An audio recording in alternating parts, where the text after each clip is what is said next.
September 11th, 2001. The distant Laurel Mountains are outlined against a cloudless blue sky.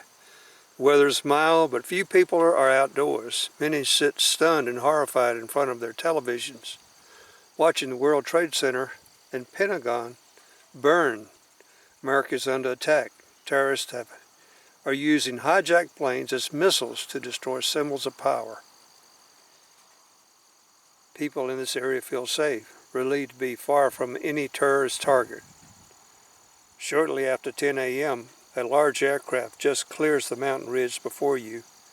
Traveling far too low, its engines roar as it passes over the cluster of homes in Lambertsville in front of you. Wings rocking from side to side, it flies nearly overhead and disappears over the rise behind you. There's the visitor center, and here's the crash site and the Memorial Plaza. The walls are oriented towards the flight path of the plane.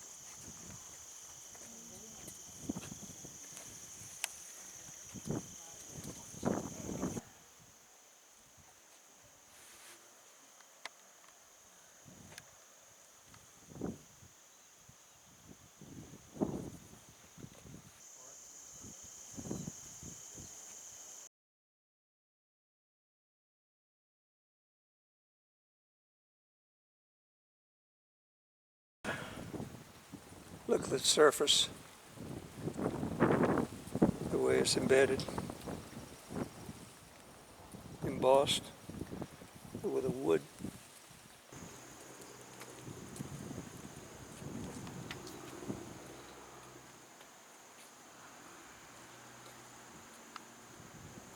Look at these purple flowers and yellow ones.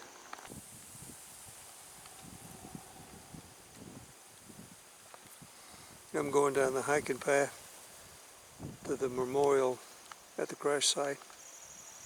It is quite angular.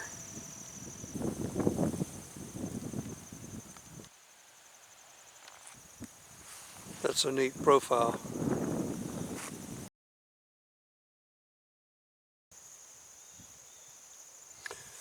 I remember this tin building, a mining company.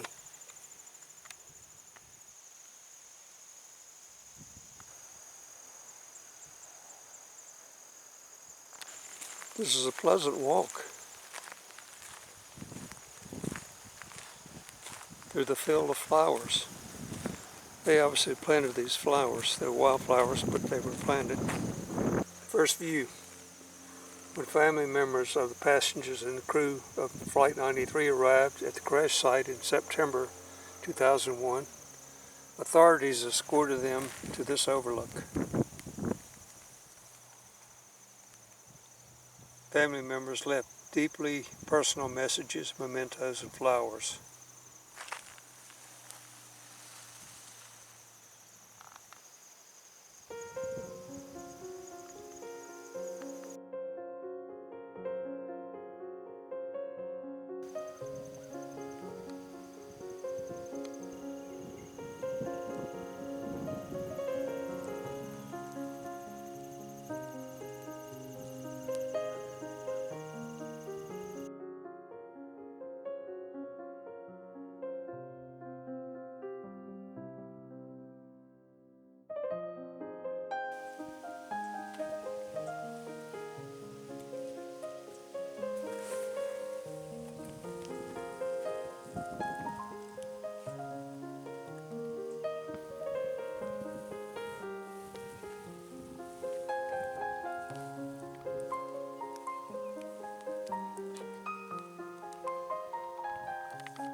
This is a crash site, and this little niche right here has these memorabilia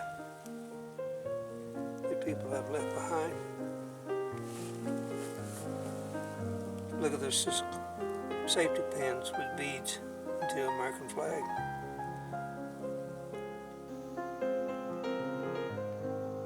This is the lower section down here.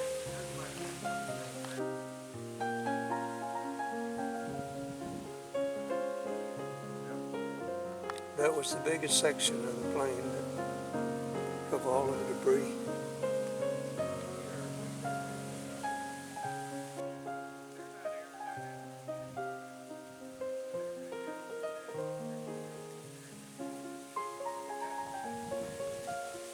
This is the flight path of Flight 93.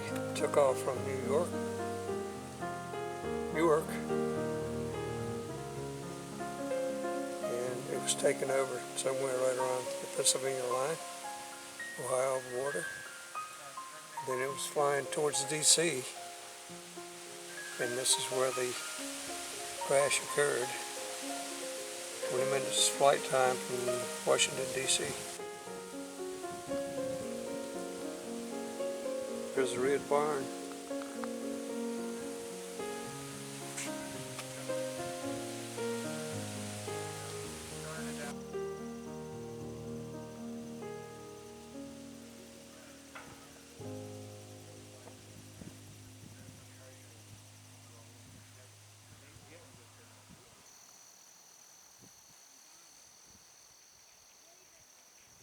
Look at these little, either called brown-eyed Susans or black-eyed Susans. This is the viewing area, the original viewing area while the investigation was occurring, where the family and friends could come and view the crash site. So imagine many memories and rivers of tears were shed here.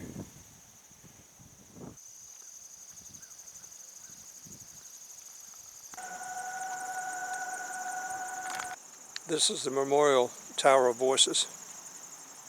The Tower of Voices, a monumental 93-foot tall musical instrument.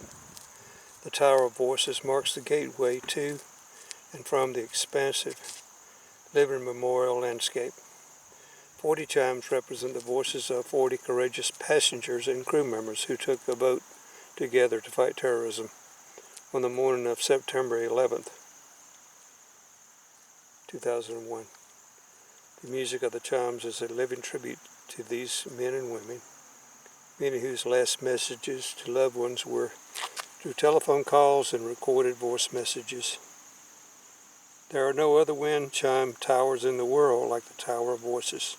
The Tower of Voices contains aluminum tubular chimes which create music when the wind blows through the concrete tower, which is 93 feet tall and 15 feet in diameter. The Tower of Voices chimes are activated solely by the wind. Notes of the chimes span 2 octaves.